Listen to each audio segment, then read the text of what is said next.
नमस्कार। प्रादेशिक समाचार के साथ मैं मनोज कुमार शर्मा। राष्ट्रपति द्रौपदी मुर्मू ने आज नई दिल्ली में 2023 और 2024 के लिए राष्ट्रीय हस्तशिल्प अवार्ड प्रदान किए।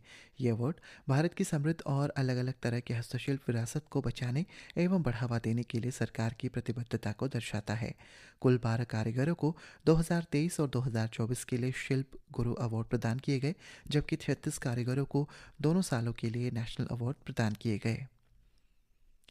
केंद्रीय विमानन मंत्री राममोहन नायडू ने कहा है कि इंडिगो की हाल की संचालन संबंधित विफलताओं से उत्पन्न व्यवधान अब तेजी से स्थिर हो रहे हैं।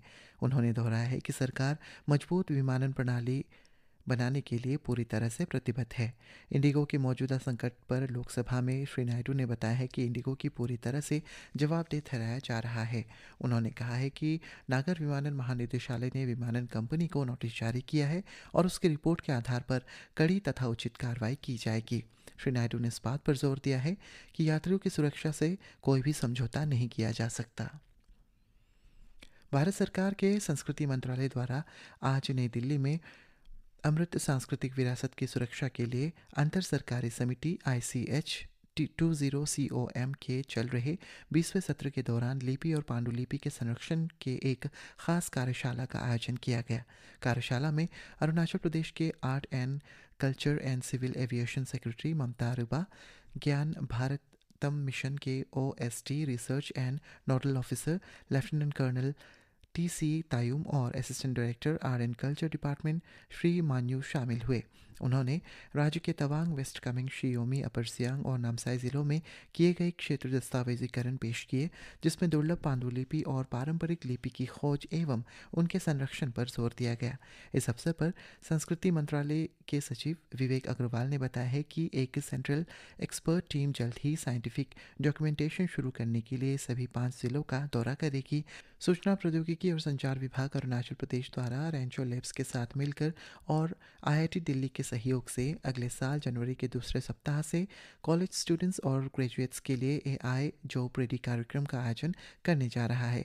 ये कार्यक्रम युवा शिक्षार्थियों को AI, data analysis, Python programming और जॉब रेडीनेस में ज़रूरी कौशल प्रदान करेगा, जिससे उन्हें टेक सेक्टर में हाई ग्रोथ करियर बनाने में मदद मिलेगी। एक सोशल मीडिया पोस्ट में इस खबर को साझा करते हुए उप मुख्यमंत्री चाउना मेन ने इसे अरुणाचल के छात्रों के लिए भविष्य में आने वाले मौक़ों के लिए तैयार करने की दिशा में एक महत्वपूर्ण कदम बताया है।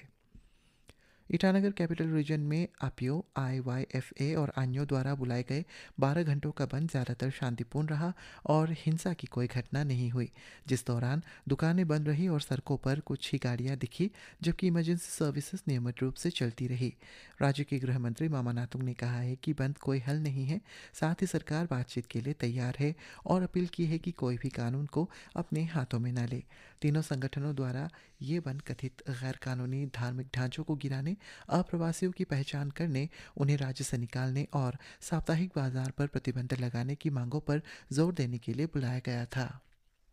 नाबार्ड के अंतर्गत जीवा प्रोजेक्ट के तहत नामसाई के महादेवपुर 3 में ऑयस्टर मशरूम की खेती पर क्षमता निर्माण प्रशिक्षण का आयोजन किया गया। नौसाप के जरिए लागू की गई यह पहल नाबार्ड के जनजातीय विकास कार्यक्रम के तहत आदिवासी समुदायों के बीच एग्रो इकोलॉजी और प्राकृतिक खेती को बढ़ावा देती है।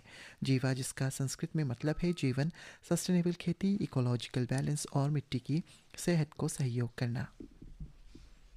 दिबांग वैली उपायुक्त एवं अननी के डिस्ट्रिक्ट इलेक्शन ऑफिसर बेरिक न्योराक ने अननी के सिनवेरू हॉल में बने स्ट्रॉन्ग रूम और काउंटिंग सेंटर का निरीक्षण किया, जिसका उद्देश्य जिले में आगामी पंचायत चुनाव 2025 की तैयारियों का जायजा लेना था। उन्होंने काउंटिंग सेंटर और स्ट्रॉन्ग रूम में मौजूद सिक्योरिटी इंफ्रास्ट्रक्चर और अलग अलग सुविधाओं की सभी पहलुओं की भी जांच की और बाकी के संग जिला पुलिस द्वारा जिले के गवर्नमेंट हायर सेकेंडरी स्कूल में ऑडियो विजुअल प्रेजेंटेशन के जरिए NDPS act, POCSO act, IT act, JJ act और MV एक्ट के बारे में एक जागरूकता कार्यक्रम का आयोजन किया गया। इसी के साथ ये समाचार बुलेटिन समाप्त हुआ। नमस्कार।